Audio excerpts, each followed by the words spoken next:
Почему меня ограничивают как туркмена в въезде в Туркменистан?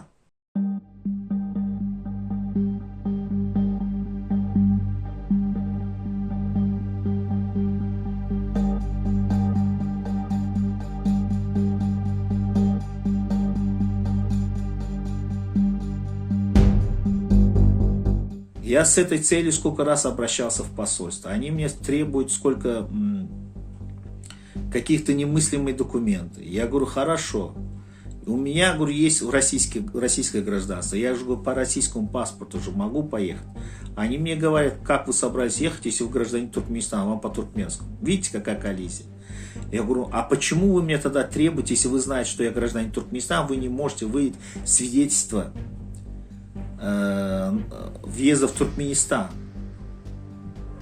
Они говорят, мы должны удостоверить, что это вы.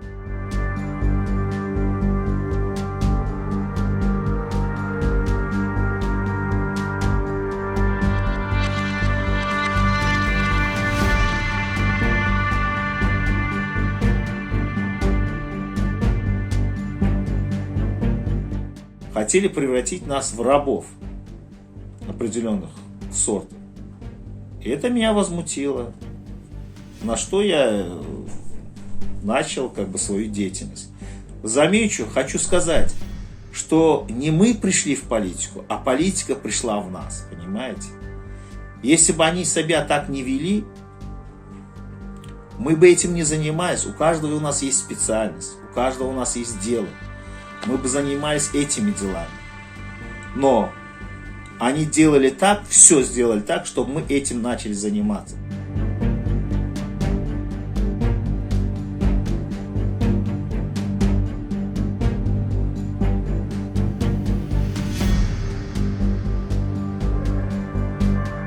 Друзья, через 40 минут у нас начинается собрание, поэтому успевайте, приходите.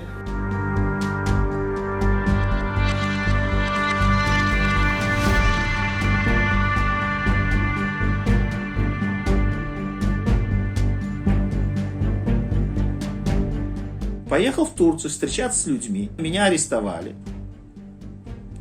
Туркменские, так скажем, руководство сделали из меня террориста, экстремиста. И они тем самым подтолкнули меня к активным действиям. Понимаете? До этого, я еще раз подчеркиваю, у нас было только всякие телодвижения в Ютубе или в Фейсбуке. Никаких, так скажем, протестов, выходов, встреч, ничего не было.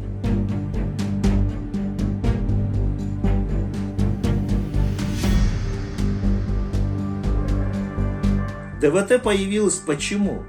Для меня, прежде всего, это была практика, то есть претворение в жизнь моих навыков, которые я получил знания на Западе. Собрать команду единомышленников, на что у меня получилось.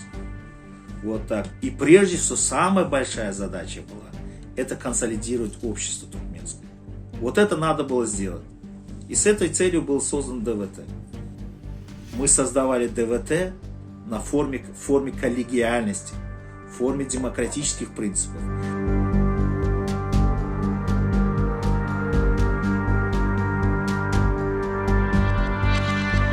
Если вы меня объявили в розыск в Туркменистане за содеяние какое-то преступление, ваша обязанность мне дать эту бумагу, и я, чтобы приехать, или визу, чтобы я ответил перед законом.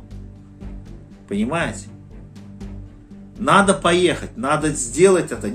Надо поехать в Туркменистан только из-за того, чтобы сказать, ребята, если я совершил что-то, какое-либо преступление, пожалуйста, я готов ответить. Потому что Туркменистану, когда вот так будешь делать, говорить и добиваться своих прав, Туркменистан, чиновники, спецслужбы подумают, прежде чем очередного человека что-то либо сделать или ограничить его в чем-то, подумать 33 раза. Но я не думаю, что, находясь в местах лишения свободы, они получат от меня позитивно, так скажем, меня сломают. Наоборот, они получат очень много негативного. Почему? Потому что я взбудоражу общество. Разве что они меня могут только держать в камере одиночки. Но и этого тоже не получится, потому что, извините, человеку не должно, согласно Декларации прав человека, даже если он осужден, его права решать на общении с другими.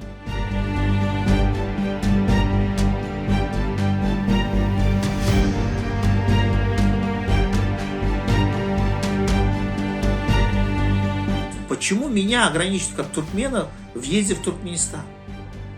Если он поехал первым своим визитом, совершил малую умру, Сердар Бердымухамедов, он как является правоверным мусульманином, почему меня в моих правах как мусульманина он меня ограничивает? Цель, чтобы посетить могилы своих предков, то есть моих родителей, которым я не смог отдать последний долг. Последний долг как сына, отправить последний путь. И выполнить все те надлежащие обряды в мусульманском обычае.